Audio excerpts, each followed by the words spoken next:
You can't imagine what's coming to San Francisco. It's like nothing you've seen before. Crews have been working around the clock to bring us this one-of-a-kind experience with the most modern twist. Hi, I'm Janelle Wang, and I'm standing in front of the new 360 Theater at Ferry Park in San Francisco. This concept is groundbreaking, breathtaking, and over the next half hour, I'm going to take you on a high-flying adventure full of whimsy and magic and show you an interpretation of J.M. Barrie's classic Peter Pan like you've never seen before.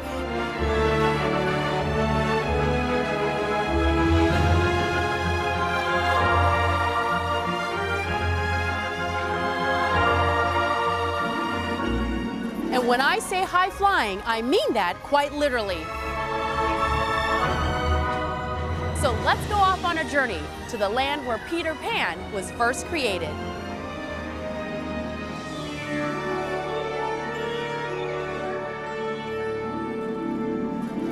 I'm here in London, England at the historic Big Ben. Not too far from here, just a short hop down the road, is where the story of Peter Pan all began.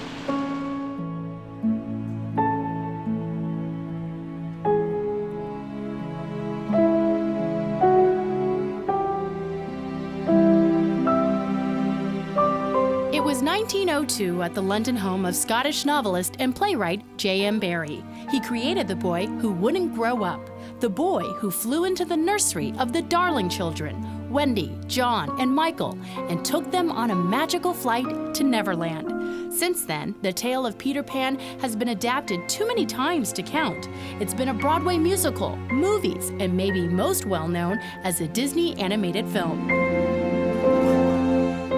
But last summer, in 2009, creative minds recreated J.M. Barrie's tale and all its classic characters with the most modern twist.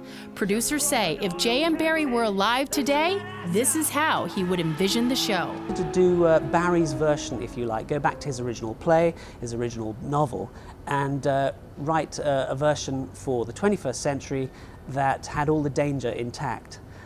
All the light and the shade, if you like. It was very clear that it was to restore the story back to itself and bring the pertinence back to it, the poignancy back for the adults and the children. This isn't the Disney version, this isn't the green tights, this is Peter Pan's a boy, a motherless boy who lives in his own, and it's really lonely. It's all about, you know, growing old, and there's lots of dark relationships, and different people get different things from it. Inside the Peter Pan tent, it's set up like theater in the round, made famous by William Shakespeare, basically where the stage is in the center and the audience is all around. But this show has a 21st century twist.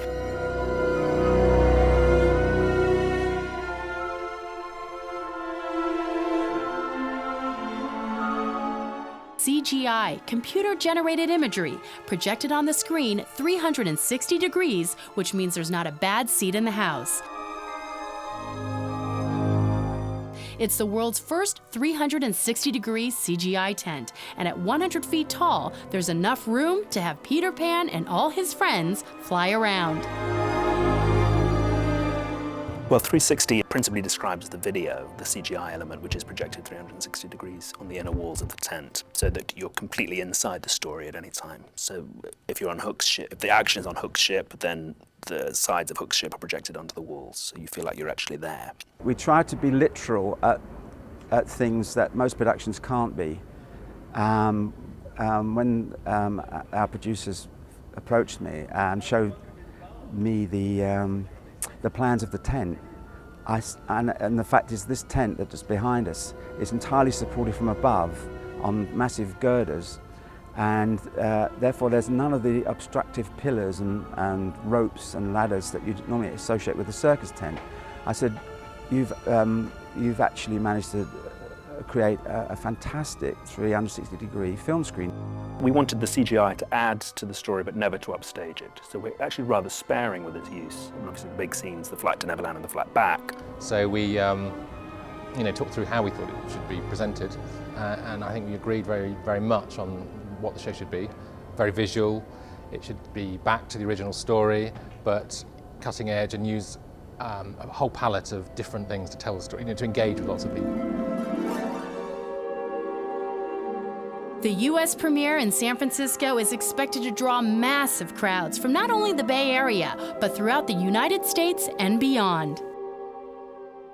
Just once again reinforces us as an international destination and on the cutting edge of new technology, twinning theatrical flair and whimsy and history of the past, present, and the future, all brought down to the waterfront in beautiful San Francisco and the Embarcadero right across from the Ferry Building, about as good as it gets.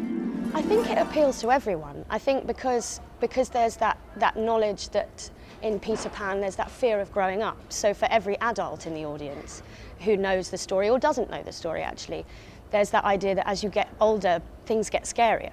So from that respect, it's great. But also for very small children, we do have very small children coming. Even if you don't know the story or you're not old enough to understand what's happening, it's an experience. There's so many things to look at. You've got Tinkerbell and Peter Pan and the flying and the crocodile, the puppets are brilliant. So I think it appeals to everybody. I love the projector thing on around the dome. It's really good. Well, my favourite parts are the special effects and when they're like in the air flying, and like all the animals and the Lost Boys. They're really good. When we come back, we'll discover Peter Pan's roots and the real-life family that inspired J.M. Barrie's story.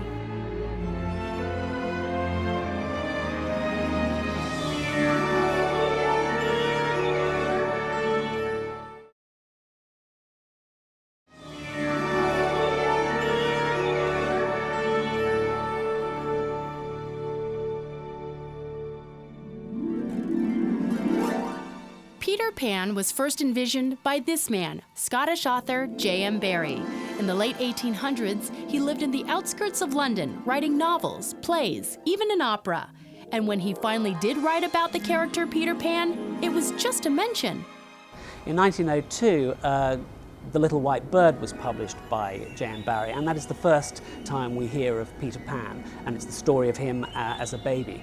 It's actually a novel for adults, and in the middle of it is a chapter about Peter Pan, which was later published as a separate book in its own right for children called Peter Pan in Kensington Gardens. That wasn't published till 1906. During that time, Barrie also wrote the play Peter Pan, which had its first stage performance in 1904. That's when audiences became spellbound by this boy who wouldn't grow up. But all the craziness is absolutely all him. All the pirates and the crocodiles and the flying that happens in Neverland and the dad being in the doghouse at the end. And I mean, reading it again, you just think, I can't believe this is what he wrote then, and this is the play that ran and ran and ran and ran.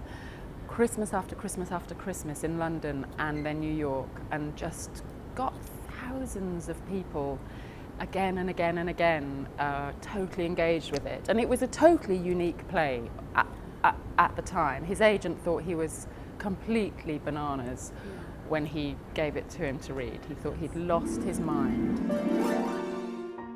But it's not all mythical, magical, and fairy dust. There is a darker side to the story of Peter Pan, and possibly the reason why J.M. Barrie wrote Peter Pan as the boy who wouldn't grow up.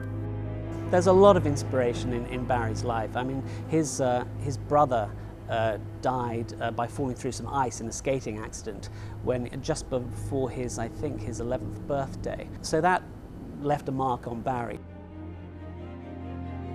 Barrie was also inspired by the Llewellyn Davies family, whom he met one day in 1897 in nearby Kensington Gardens while taking his dog for a walk. He grew close to the parents and their 5 sons, George, John, Peter, Michael, and Nicholas. The father, Arthur Llewellyn Davies, died when the children were young, and Barrie became their so-called adopted guardian, taking care of them and their mother and supporting them financially over the years. Barrie documented their adventures, including summer getaways where the kids would dress up as castaways and pretend to fight a pirate, which is believed to have inspired the character Captain Hook. As for Wendy, that name was inspired from another close family friend, Margaret Henley. The young girl called Barrie Friendly, but she had a difficult time pronouncing her R's, so it came out more like Fwendy. Out of those friendships came the names of Peter Pan and the Darling Children. John, Michael, and Wendy, who were whisked away to Neverland. And from there came the everlasting fairy tale of Peter Pan. It's a three-dimensional story because it's got light and shade in it. It's not just a happy tale. There is light and dark. There is menace. There is evil. There is joy. There is goodness. There's love. And there are big themes in it. Themes about childhood and adulthood and fear of growing up. Well, all the special effects are really good, and how they were flying and they were up in the air, it really felt like you were flying, and the surround sound and everything. And all the puppetry is amazing. It's just so realistic. It's fantastic. Well, I think the crocodile was great and how they made the effects, and I liked the background and when they were flying. Really good. Okay, so this is how we open the mound up to get people through it. It's just little trapdoors. Yep, mind Okay, see you later. I'm going up into the Lost Boys' home. Coming up next, I'll take you down below and up above, way above, an exclusive all-access pass behind the scenes of J.M. Barrie's Peter Pan.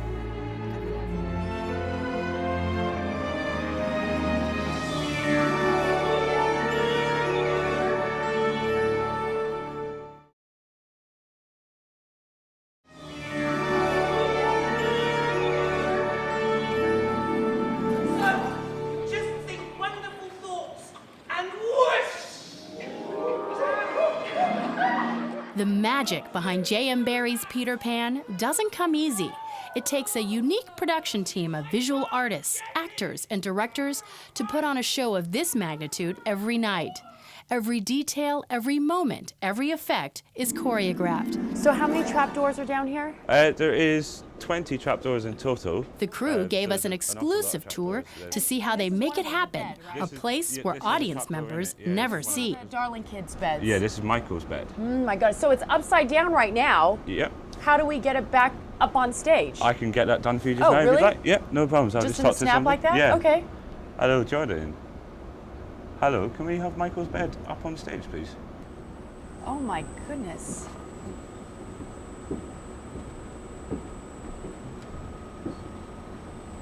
That's so neat. Yeah, so it just spins round. And then in here we've got a trapdoor again, which I can open up for you if you want. This is another trapdoor. This is another big trapdoor. They hop through the bed. They go through the beds. Oh my goodness, that's very neat.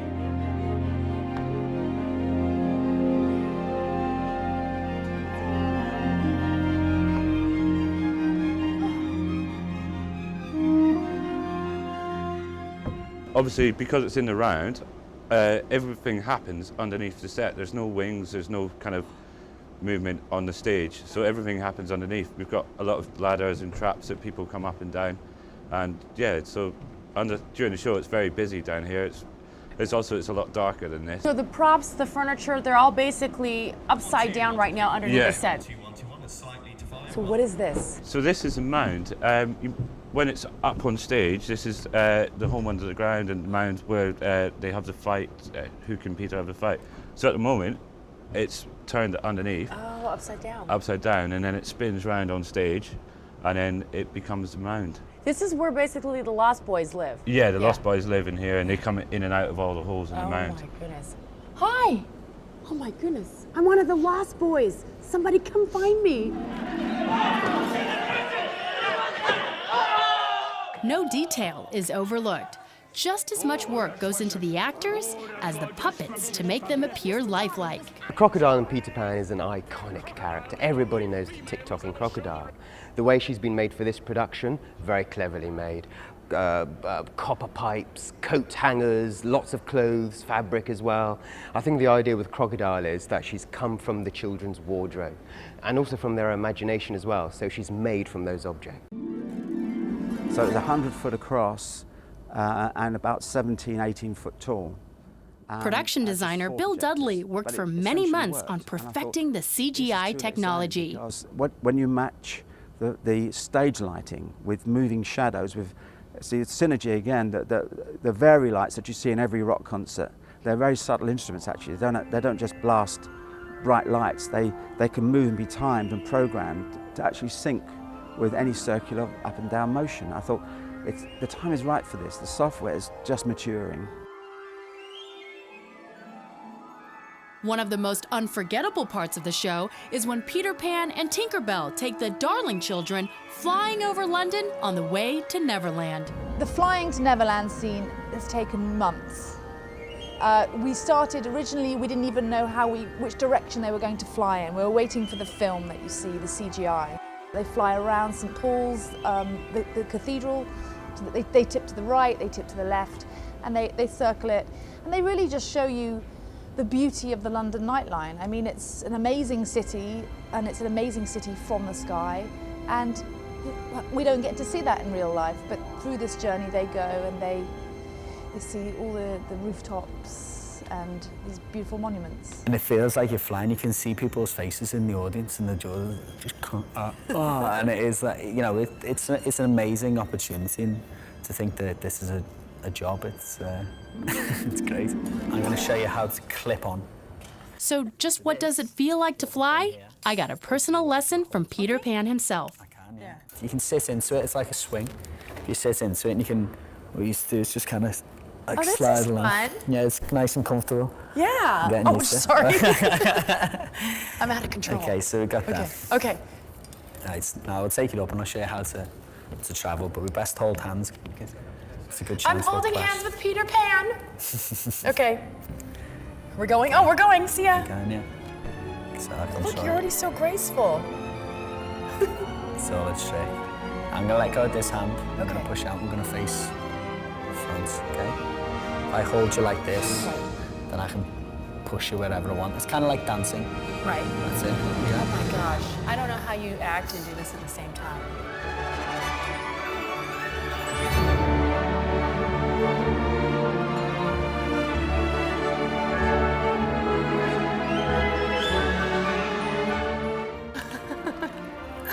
I think I'll just do one. Okay. All in a day's work for Peter Pan. All the bruises, all the hard work, all the training for one of the most magical scenes of the show. And take the points, and there you go. Perfect. Bravo. Okay.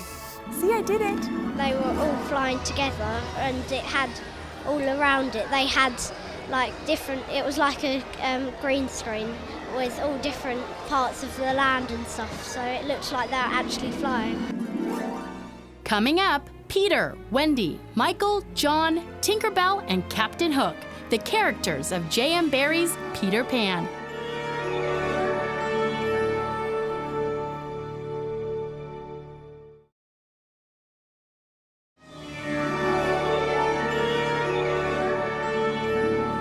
My favourite part was when they were fighting with the pirate. It was really fantastic. It looked really real. And it's just amazing how they do it all. So who are the characters of Neverland? Peter Pan. Peter Pan is in everyone. I think he's the mythological creature. You know, Pan. He is, and he's especially in kids. He's mischief. He's the boy that comes while kids are asleep and gives them that kind of thing that makes kids so excitable and naughty. And I think when, you know, older people come to see it, that's what they get reminded of, how they used to be when they were a kid, and how fun it is to be naughty. Hook is essentially a tragic figure, a man who was given everything and who threw it all away. He is fascinated by good form, correct, gentlemanly behavior, but he just can't do it. He cheats, he betrays, almost on a whim. That's one reason why he is so jealous of Peter. Peter has good form, but he dies with panache and is quite relieved to be the main meal for the crocodile.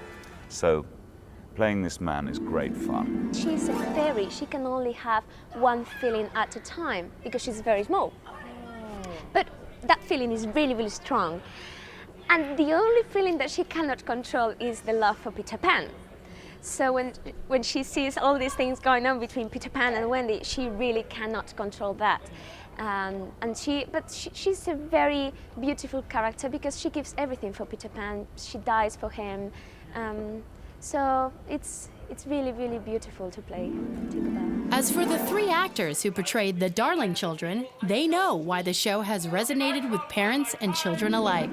The idea of being a child forever, and that means different things for children as it does for adults. I remember as a child thinking, I never want to grow up, and now as an adult I think I'm kind of glad I'm not a child anymore. But at the same time, it does have that element for children where it's just a wonderful adventure. There's something very sad about it, I think, for adults. A loss of innocence and also lost children. You know, it speaks to people in many different ways. There are dark elements, which I think is important because the book is quite dark and it's quite deep. But with the puppetry is amazing, the crocodile's amazing, and the kids, I think kids can understand a lot more than we often give them credit for. So I think they tune into certain things that we may think would go above them. And I think absolutely it's for the whole family to seem to enjoy it. What's your name? Wendy Moira Angela Darling. I think probably normally she's done in quite a kind of polite way. I think the period, you know, the accent, all of that stuff lends itself to her being quite polite. But I think I'm probably quite a hard Wendy. I hope I am anyway, because I think young women are not as kind of girly as they like to think, especially these days. And it's a story about relationships and first boyfriends. So, you know, there's a lot going on there. The children who come to see Peter Pan will remember this for the rest of their lives, not only because of what's inside the show, but just simply the event of going to the tent. It's a pretty neat idea. It's a whole afternoon. It's a trip to the park or a trip to Ferry Park. It's hang out, bring the kids. You know, we have this exhibition, so this is a whole, rather than just a kind of one-off thing to do, it's a full experience. And that's what we hope you get a chance to do. Come inside this tent and enjoy the unique experience of watching Peter Pan in the 360 Theater. I hope you had fun going behind the scenes in our special preview. I'm Janelle Wang, and for everyone here at ABC7, thanks for joining us in Neverland.